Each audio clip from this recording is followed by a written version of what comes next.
Olá, tudo bem? Vamos então a mais uma videoaula de corporeidade. Hoje a gente continua falando do corpo, propriedade, limite, meta. Vamos trabalhar a morte como finitude. A morte na modernidade era pensada como finitude, uma experiência constante do limite, seja ele provocado pelo corpo, pelo acaso ou a própria morte. A constância a diferencia da experiência cristã. Nesta, o nada está lá, à distância, que esvazia o que está aquém de seus limites, apenas para nos encher de esperanças e temores com o que está além. Limite que tornava a vida passageira, uma passagem para a eternidade. Já quando o nada se interioriza e se torna constante, o limite torna-se intransponível e abre para uma existência ilimitada. A vida passageira nos condena à eterna passagem, à errância, inultrapassável, desenha um espaço labiríntico onde quem nele se encontra está desde sempre já perdido, jogado no rio de mil braços, no mar de mil caminhos.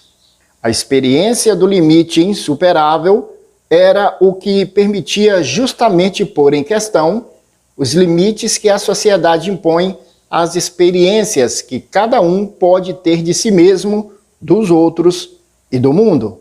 Segundo a concepção de ser para a morte de Heidegger, é só quando antecipamos uma possibilidade que, se realizada, desvanece toda e qualquer possibilidade, que nossas vidas não têm mais caminhos obrigatórios, que nos tornamos capazes de ser autenticamente. Em suma, a experiência do reino ilimitado do limite nos abre à transgressão de todo e qualquer limite social e temporal. O surpreendente de nossa atualidade é a mescla de ateísmo. O que é o ateísmo? É uma corrente filosófica originada aí nos ateus.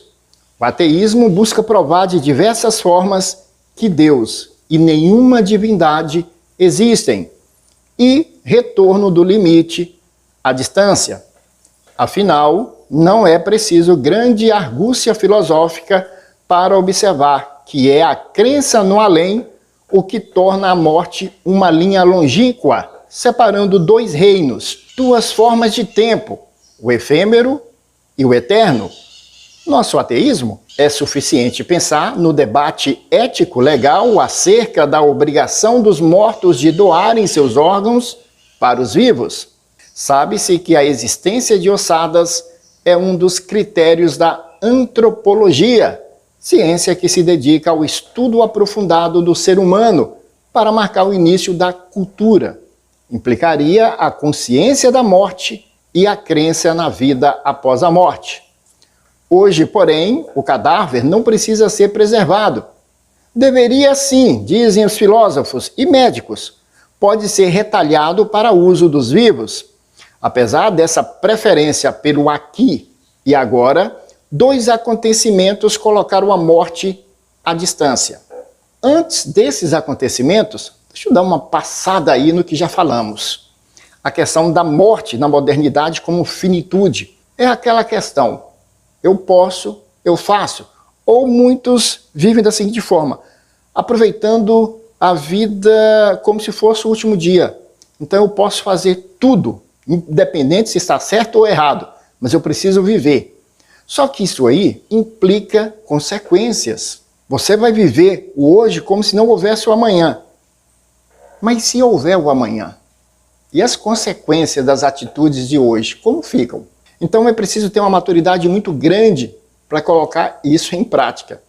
A questão do viver o hoje como se não houvesse o amanhã, segundo os filósofos, seria você, de repente, você junta dinheiro para fazer uma viagem e está sempre atrasando, sempre adiando. Então, faça essa viagem. Isso não é errado, entendeu? Então você não pode levar isso ao pé da letra e fazer tudo que der na telha e pronto. E em se tratando do corpo, pior ainda, que você vai fazer algumas extravagâncias, o corpo vai cobrar mais tarde. O corpo ele não cobra agora. Você faz algumas coisas erradas, por exemplo, ou eu não vou dizer erradas, na sua cabeça são coisas certas, mas são coisas que vão implicar em algumas consequências para o seu corpo.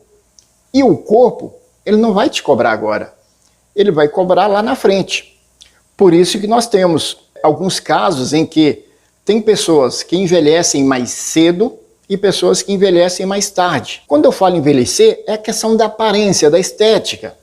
Às vezes você olha para uma pessoa, você diz, poxa, a pessoa parece, a fisionomia, o corpo parece uma pessoa que tem 40 anos, mas na verdade tem 55. Ao contrário, de repente você vê uma pessoa que tem 42 anos, você olha para ela e diz, não, essa pessoa tem 60 anos, o corpo cobrou mais cedo dela. Porque lá atrás, ela fez algumas coisas, às vezes não por vontade própria, não por opção, mas sim por falta de opção ou por obrigação, e o corpo cobrou mais cedo. Ok? Vamos então aos dois acontecimentos. Em primeiro lugar, é inegável que a medicina do século XXI e a industrialização acelerada nos possibilitaram um maior controle sobre a morte.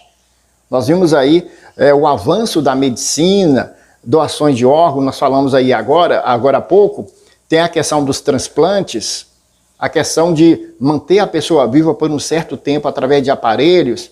Então nós tivemos um avanço muito grande. As marcas do tempo no corpo tardam a se revelar, como eu disse, nos próximos tornam-se cada vez mais longevos. A própria predominância das doenças crônico-degenerativas como causa de morte serve já como signo. Tal poder afasta para grande parte da humanidade a iminência da morte. Segundo, esse limite é a distância, é sociotécnico. Social porque as expectativas de vida é calculada segundo a média de idade com que as pessoas morrem. Técnico porque um tema maior de pesquisa da medicina contemporânea é justamente se o envelhecimento e a morte são necessários. Se o forem, qual seria o limite biológico imposto à espécie humana e, nesse caso, se podemos alterá-lo?